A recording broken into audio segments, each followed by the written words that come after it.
ગાંધીનગરમાં 14 નવી હોસ્પિટલ બનાવવામાં આવશે। મહાનગરમાં હવે એક પણ નાગરિક આરોગ્યની અદ્યતન સુવિધા વિના વંચિત નહીં રહે।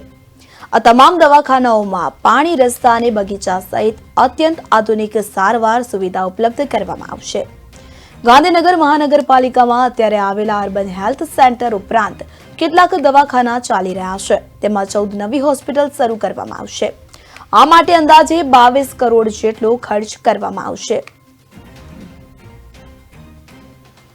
બોરી છે, ધડાકુવા છે, ઇન્દ્રોળર છે, સેક્ટર 7 છે, 21 છે, 22 છે અને 23 સેક્ટર છે। આટલા નવા બનાવી રહ્યા છીએ અને બીજા એના સિવાયના જે બીજા અત્યારે ભાડા ઉપર ચાલે છે એ પણ નવા બને રહે નહીં, પણ અમારે ફાઇલ બનાવવાની બધી ચાલુ છે।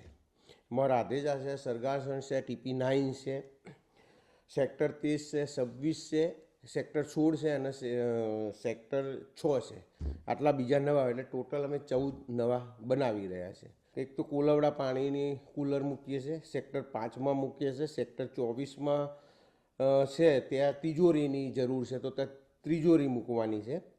સુગરની અંદર કુલર છે અને ત્યાંનો જે વરંડો છે એ વરંડાની ઉપર ફેન્સિંગ કરવાનું છે, એટલે એ બી સૂચના અપાઈ ગયેલી છે। રાયસણ અને સરગાસણમાં પણ કુલર મૂકવાના છે।